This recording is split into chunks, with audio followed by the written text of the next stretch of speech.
यहाँ पर हम दोनों परिवारों की पूर्ण स्थिति बनाने के लिए एकत्रित हुए। सबसे पहले हम जो है यहाँ पर उपस्थित स्वामी विवेकानंद के प्रधानाचार्य श्री राम पांडे जी, मिश्रा जी और यहाँ पर उपस्थित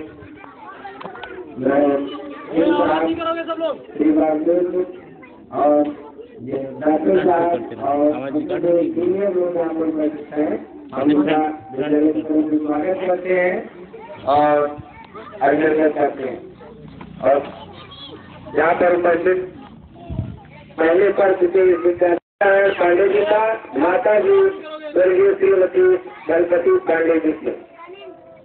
ये दोनों जो है धार्मिक प्रवृत्ति के थे, उनके माता पिता दोनों धार्मिक प्रवृत्ति के थे और उनकी साथ जो है पांडे जी से उनकर पड़ी थी। इनके पिताजी एक प्राइवेट नौकरी करते थे, साधारण नौकरी करते थे और इनके जो है बड़े बाबू जी 5 भाई थे, एक बड़ी बहन थी और इनकी शिक्षा जो है प्रतापगढ़ के डीएवी कॉलेज में हुआ था। ये जब 10वीं कक्षा पास किए तो इनके पिताजी का निधन हो गया। इनके सामने समस्या आई, सारी जिम्मेदारी जो है इनके कंधों पर आ गई। पढ़ाई भी करते रहे और जो है घर की जिम्मेदारी भी निभाते रहे, किंतु इनकी आर्थिक स्थिति जो है गड़बड़ हुई। पिताजी के निधन के बाद इनकी आर्थिक स्थिति जो है वो खराब हुई, जिसके कारण ये जो है घर छोड़ करके कानपुर चले गए। कानपुर में ये पहले जो है एक व्यवसायिक फोटोग्राफर था, इसके यहाँ इन्होंने नौकरी की। इसके पश्चात वो काम से बिना रंग लगने पर एक प्राइवेट स्कूल था जिसमें इन्होंने कुछ दिन तक क्लर्क का काम किया। इसके बाद जो है जहाँ पर अपने मौसेरे भाई पंडित श्री जगदम्बा प्रसाद त्रिपाठी, जिनको कि आप सब लोग जानते हैं, वो यहाँ के जो है ज्ञान के जो है जनक कहे जहाँ से अध्यक्ष सुनना होगी, क्योंकि यहाँ पर जो है केवल 8वीं तक ही पढ़ाई यहाँ के बच्चे कर सकते थे। हाई स्कूल इंटर डिग्री स्तर की शिक्षा का विकास उन्होंने ही इस क्षेत्र में किया। ये उनके जो है सगे मौसेरे भाई थे। इस कारण से जब ये बड़े बाबू यहाँ गौरीगंज आए तो इन्होंने इनको जो है क्लर्क के पद पर नियुक्त कर दिया। अपने लगन और परिश्रम तथा बुद्धिमत्ता से ये जो है हेड क्लर्क के रूप में इंटर कॉलेज में जो है कार्यरत होते। जैसा आप लोग जानते हैं, छोटे बड़े बच्चे से लेकर के बड़े जब से यहाँ से हेड क्लर्क हुए तब से यहाँ का हर इंसान यानी हर व्यक्ति बड़े बाबू के नाम से परिचित है, चेहरे से परिचित है, उनके क्रियाकलाप से परिचित है। हमारा उनका संपर्क विद्यालय में रहते हुए उन्होंने कठिन परिश्रम किया। घर की जिम्मेदारी और स्कूल की जिम्मेदारी, उसके साथ साथ इनके जो जैसा कि मैं पहले बता चुका हूँ कि ये बहन को छोड़ करके भाइयों में सबसे बड़े थे।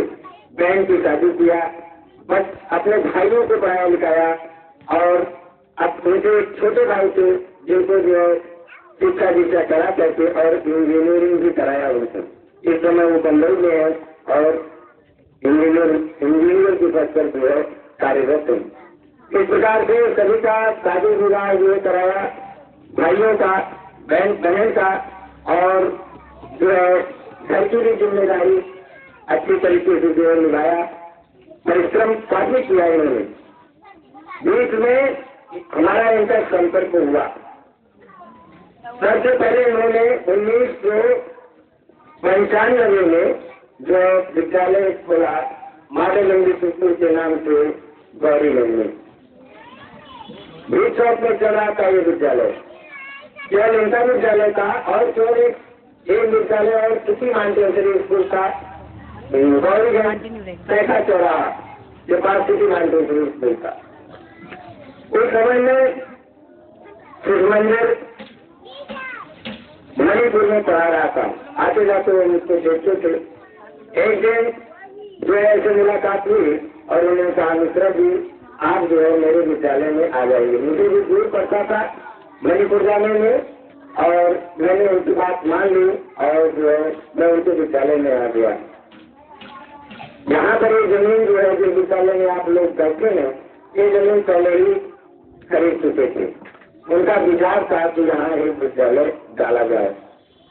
तो जब मैं वहाँ पढ़ा रहा था तो क्योंकि मैं जो था नया था विद्यालय में, कुछ सीनियर टीचर थे, तो एक टीचर उनके तिवारी जी थे, उनको जो है यहाँ पर ब्रांच डाल करके यहाँ पर भेजा और जो है श्री गणेश कर दिया यहाँ विद्यालय का। लेकिन तिवारी जी आते थे और लेकिन सफल नहीं हुए, कोई भी एडमिशन नहीं हुआ। वहाँ पास में जो प्रधान जी के पास में एक कमरा बना हुआ है, उसी में विद्यालय का प्रवेश नहीं हुआ। लेकिन बच्चों की संख्या जो है कुछ भी नहीं हुई। 2-3 बच्चे आए, फिर वो भी जो है इंटरेस्ट नहीं हुए। तो हमको जो है जिम्मेदारी पांडे जी ने सौंपा और कहा, मिश्रा जी आप ही जाइए, आप वहाँ सफल हो सकते हैं। क्योंकि मैं शिव मंदिर में 3 वर्ष पढ़ा चुका था, यहाँ पर मैं आया। यहाँ पर कुछ अभिभावक लोगों से संपर्क हुआ, जिसमें श्री वशिष्ठ नारायण जी का, वशिष्ठ नारायण मिश्रा जी का बहुत बड़ा रोल है। उसमें मैंने उनके बच्चे को शिव मंदिर में विनोद को पढ़ाया था। विनोद मेरा शिष्य था। जब मैं यहाँ पर आया तो क्योंकि बगल में ही एक कमरा था और उन्होंने मेरा भरपूर जो है सहयोग किया। मैंने संपर्क किया और यहाँ पर उपस्थित काफी जो अभिभावक गण है उसमें इन्होंने भी सहयोग किया। जब मैंने संपर्क किया तो अपने बच्चों को इन्होंने मुझे दिया। कोई बिल्डिंग नहीं थी, कोई व्यवस्था नहीं थी, 7 बच्चों पर मैं बैठाता था बच्चों को, और लेकिन ठीक ढंग से पढ़ाता था। इन लोगों ने समझा कि ये पंडित जी तो मेहनत करते हैं, इस प्रकार से अपने बच्चों को जो है भेजा और इस स्कूल में पढ़ाना चालू कर दिया। तो पहले वर्ष ही जब मैं यहाँ पर आया तो 25 की संख्या हो गई बच्चों की। फिर दूसरे वर्ष जो है 75 की संख्या हुई। दूसरे वर्ष 100 के आसपास की संख्या हुई। धीरे धीरे लगातार जो है यहाँ की संख्या बढ़ती गई और जो है तब विश्वास किया पांडे जी ने मेरे ऊपर और पूरी जिम्मेदारी उसको यहाँ की दे दिया। कहा, मिश्रा जी ये विद्यालय आपको चलाना है। तब हमको बताया कि यहाँ पर हमारी जमीन भी है और ये विद्यालय जो है आप ठीक ढंग से इसको चलाइए। उनके कथनानुसार मैं इस पर परिश्रम करता रहा और आज जो है ये विद्यालय इस स्थिति में पहुंच गया है, जिसमें यहाँ के पुराने जो अभिभावक हैं, आज भी उसमें से काफी बच्चे यहाँ पर उपस्थित हैं जो इसमें से पढ़ करके कोई BA कर रहा है, कोई जो है MSc कर रहा है। तो मैंने शुरू से BA के ऊपर बच्चे पहुंच चुके हैं, BA से ऊपर बच्चे पहुंच चुके हैं। तो लगभग 15-16 साल हो गए विद्यालय को चलते हुए। काफी 4-5 साल तक तो विद्यालय ऐसे चलता रहा। समस्या की तीसरी थी, 5वीं तक की भी मान्यता नहीं थी विद्यालय की। प्रबंधक जी ने हमारे जो है प्रयास करके और इसको 1999 में 5वीं तक की मान्यता भी ले ली और तब से यहाँ DCB बनने की व्यवस्था हो गई। अब इसमें जूनियर की मान्यता लेना बाकी है। तो लेकिन अब पांडे जी नहीं रहे, उनके जो बच्चे हैं ये परिश्रम कर रहे हैं और हम चाहेंगे कि ये लोग इस विद्यालय को आगे बढ़ाएंगे। पांडे जी बहुत मेहनती थे, उनकी सोच बहुत ऊंची थी। उन्होंने एक बार मुझसे बात की थी तो मैंने बोले कि दूसरा भी देखो, मैं यहाँ में कोई दूसरा भी बिजनेस कर सकता था, क्या इस जमीन से मैं भाड़े पर भी दे सकता था, इससे मुझसे ज्यादा आय होती। मैं कोई नींद खुलवा देता, लेकिन नहीं, मैं शिक्षा क्षेत्र से जुड़ा हुआ हूँ और मैं चाहता हूँ कि यहाँ पर एक विद्यालय चले जिससे इसमें से बच्चे जो है पढ़कर निकले और उसी के साथ जो है मेरा भी नाम होगा। और मान लीजिए जब मैं रिटायर होऊंगा तो मैं घर में बोर होऊंगा और मैं यहाँ पर विद्यालय में आकर के शिक्षकों के बीच में बैठूंगा।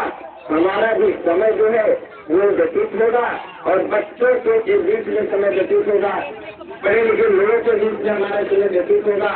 लेकिन भगवान को जो मंजूर होता है वही होता है। तो जैसे ही रिटायर हुए उनका निधन हो गया। उसके बाद उनके अंतिम संस्कार के बाद जो उन्होंने त्याग किया था, जो अपने भाइयों के साथ जो है पढ़ाया लिखाया था, उनमें जो इंजीनियर साहब थे उन्होंने कहा कि जो हमारे बड़े भैया ने स्कूल चलाया है उसको मैं आगे बढ़ाऊंगा और उनके नाम को आगे बढ़ाऊंगा, ये हमारा कर्तव्य है। उन्होंने हमारे लिए, हम सबके लिए बहुत कुछ किया है और हम उनके नाम के लिए करेंगे। और सहयोग किया, इसमें बाउंड्री हुई, आगे की स्थिति जैसा कि आप लोग जानते हैं आपके गाँव का विद्यालय किस स्थिति में था और जो है अब किस स्थिति में आया उन लोगों के सहयोग से। तो मैं चाहूंगा कि जो है आप लोगों का सहयोग ऐसे बना रहे, जिससे कि ये विद्यालय आगे बढ़ता रहे और इस क्षेत्र में जो बच्चे पढ़े इसमें आगे बढ़े और बड़े बाबू जी का भी नाम इस विद्यालय के साथ इनका भी नाम हो और इस विद्यालय के बच्चे आगे बढ़े और इस प्रकार से देश का भी नाम हो। जय हिंद, जय भारत।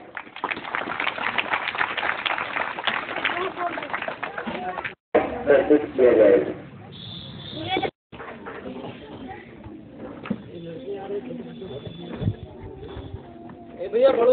वंदना है जो सिखाए और उनके साथ ऐसे बच्चे हैं जो प्रस्तुत करेंगे। शिखा सिंह।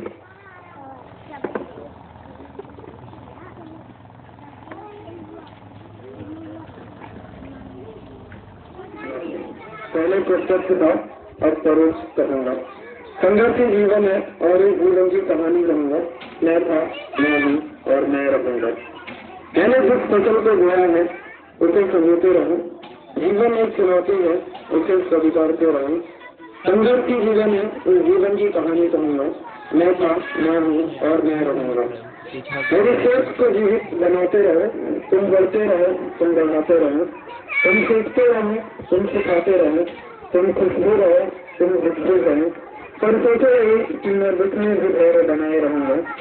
जीवन एक संघर्ष है, संघर्ष से मैं लड़ता रहा हूँ। क्या हमने सोचा है और क्या होगा इस बात की चिंता छोड़ दो ईश्वर पर। आत्मा अगर है, अमर है, पर अमरता का अमृत नहीं है कहीं घर आके। वादा करो जिंदगी के अंत को अमर बनाए, ऐसी कोशिश मैं करता रहूंगा। जीवन एक संघर्ष है।